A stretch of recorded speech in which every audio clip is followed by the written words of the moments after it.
Pemirsa, kerusuhan di penjara Bancai, Bandung menambah panjang daftar amuk narapidana di penjara.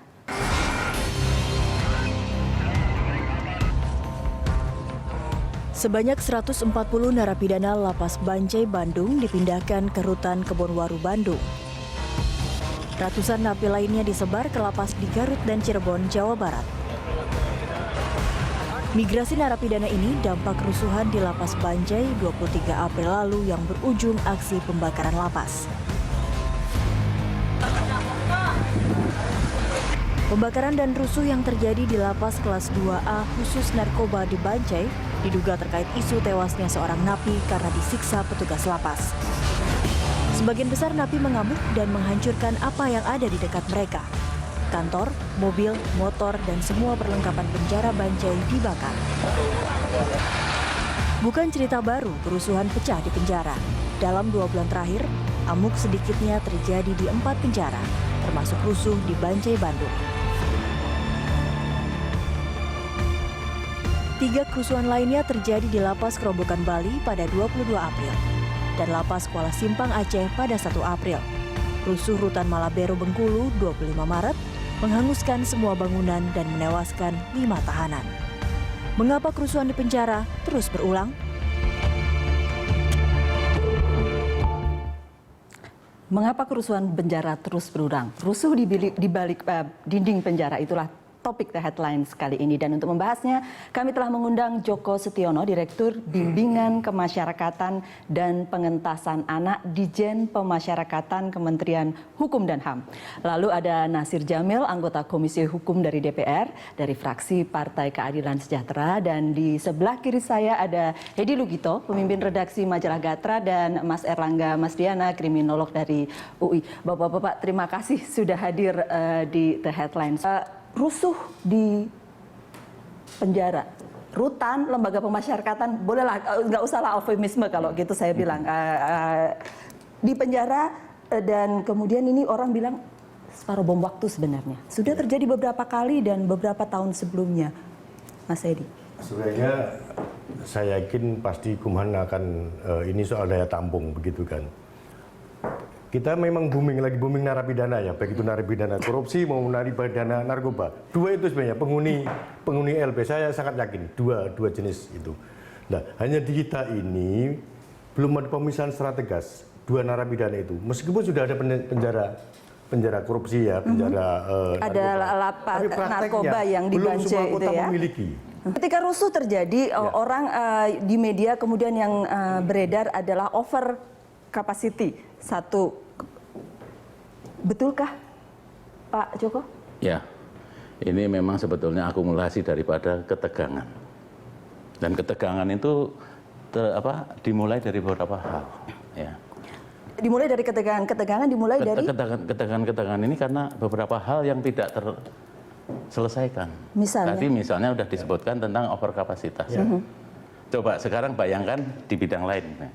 Guru kalau harus menghadapi 1 kelas 60 murid kira-kira bagaimana? Ya, berdasarkan data memang kita memang over kapasitas. Ya. Nah, dari over kapasitas itu, Pak, tempat kami ya, keamanan itu sebetulnya tidak identik dengan keamanannya negara yang harus law and order. Karena saya berkali-kali ke penjara, Pak. Law and order. Iya, saya tiap hari, Pak, coba.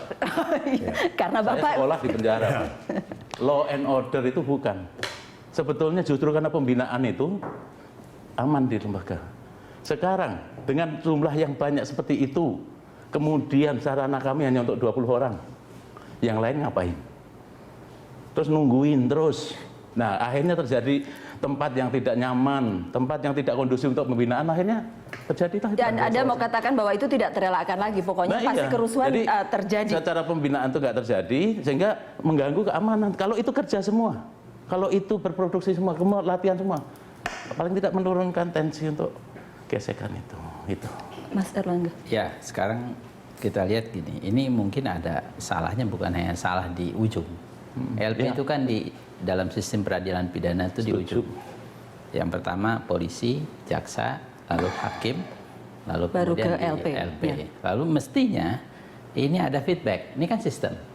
Harus ada feedback. Ini tidak pernah ada feedback, semua berujung kayak orang air semua dialirkan ke Jakarta semua kan gitu ya. dari selatan, dari Bogor. Nah ini nggak pernah sampai sekarang nggak selesai.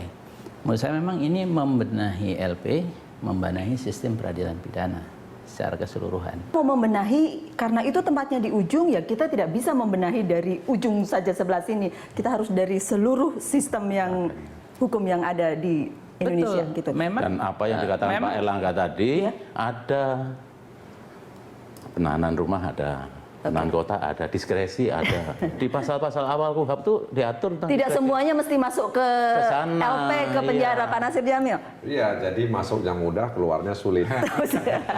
Jadi Oke. akibatnya di dalam itu berpotensi untuk jadi masalah. Jangankan di lapas, Pak Ya, Joko. iya. Kalau misalnya ada pertunjukan konser misalnya di lapangan, Iya, betul. dihadiri oleh penonton yang begitu banyak, berjubel-jubel. Pintu keluar harus banyak juga ya. Itu berpotensi terjadi kerusuhan, ya. Disenggol sedikit, ya apalagi kalau misalnya pengunjungnya yang menonton itu menenggak minuman keras, ya sudah jadilah itu barang, ya kan? Terus psikologi massa, Ah. itu ada yang gerak, Nah, ikut. jadi tanpa memang berpikir. jadi di tempat terbuka saja itu berpotensi ya terjadi kerusuhan, apalagi di lapas, ya. Ya. Gitu. Saya setuju sih bahwa semua narapidana itu berakhir di penjara, hampir semuanya begitu. Kita kayaknya tidak punya perangkat hukum yang agak lengkap. Ada sebenarnya ada di sistem hukum pidana ada pemidanaan bersyarat. Yang di kita tidak pernah diberlakukan. Misalnya ya, untuk 3 bulan tidak perlu masuk penjara. Cukup kerja seperti di sistem Anglo-Saxon ya. Kalau melanggar- Kerja di kerja sosial. Kita tidak Jadi ada. memang di Sehingga KUHP, semuanya bisa kita selesai. sekarang sedang revisi KUHP Ya. ya, Mas. Jadi memang di situ ada kita buat pidananya itu pidana pokok dan pidana tambahan. Salah satu pidana pokok itu adalah kerja sosial. Betul. Jadi orang nggak perlu misalnya. Jadi kita tak cantumkan itu agar ke depan kalau memang orang ini tidak layak dihukum atau tidak masuk penjara, dia di kerja sosial atau bersihkan ini atau pokoknya kerja sosial lah. Tapi sebenarnya kita juga nggak bisa berdalih bahwa karena Ya. overcapacity kemudian rusuh gitu kan. Kenapa bisa overcapacity? Kenapa kita tidak bikin penjara baru gitu kan? Kita tidak bikin LP baru. Kita punya duit loh sekarang, ya kan Pak Nasir? Kita punya duit, punya anggaran. Kenapa kita tidak bikin? Itu selalu masyarakat akan bertanya seperti itu. Seingat saya overcapacity itu tidak cuma di tahun Lah iya, dan tidak sudah cuma dari di zaman tahun dulu, tapi lalu. dibikin baru begitu. yang banyak. Jadi, Iya. jadi gini, tahun 87 di Inggris, saya dulu pernah nulis ya mengenai kerusuhan di penjara di Inggris. Ya tahun 87 itu pada waktu yang bersamaan 7 penjara, ya itu rusuh semua. Ya jadi kalau misalnya persoalan rusuh-rusuh di Penjara? di LP, Di LP? itu bukan persoalan apa, bukan persoalan baru. Di Inggris saja, yang sudah sangat sophisticated ya, sistem ya pembinaan di dalam penjara sendiri itu juga bisa rusuh. Memang benar apa yang dikatakan oleh Pak Nasir bahwa ini kan perilaku crowd ya, perilaku massa atau political atau disebut dengan collective behavior. Jadi perilaku kolektif itu kalau misalnya nasibnya sama. Orang penjara itu kan ngapain ya? Saya di penjara begini-gini. Dia bikin aktivitas saja kan. Aktivitas yang bisa ada heroisme sedikit kan gitu. Yang kedua, masa depan nggak jelas, suram. Terus nggak dapat remisi juga kan. Iya. Baik nggak baik apa segala macam, udahlah mendingan melakukan pemberontakan kan gitu ya. Ya, tanpa kondisi apapun orang masuk ke LP, taruhlah begitu ya, kehilangan kemerdekaan pasti tertekan. Itu saja sudah cukup untuk kemudian memicu. Tambah lagi, Ya. petugas berapa sekarang? Oke, Petugas- berapa rasionya sekarang? 1 banding 1 60? banding 100. 100? Ya, banyak kan. Satu banding- Secara umum kalau kita main kalkulasi, kira-kira kita punya 25-an ribu petugas. Sementara warga Seluruh binaan Indonesia, Pak Joko. seluruh Indonesia. Tapi Ini itu kan- kita bicara tapi statistik dulu. petugas. Iya, petugas bukan yang menangani langsung karena ada Iya. administrasi dan sebagainya kan. Yang Jadi, menangani Tugas langsung. ini berhadapan langsung dengan Nah, kalau yang berhadapan langsung itu tadi udah Iya, dikatakan. 1 banding Perbandingannya 100. seperti itu. Iya. Bagaimana Iya. tadi saya gambarkan bagaimana seorang guru, sekarang guru ya, Iya. yang terkondisi seperti itu harus ngalami satu kelas 60 murid. Maka Oke, tidak ada iya. kan cerita. Kita boleh jeda dulu tapi ya. Kami akan kembali untuk Anda selepas jeda.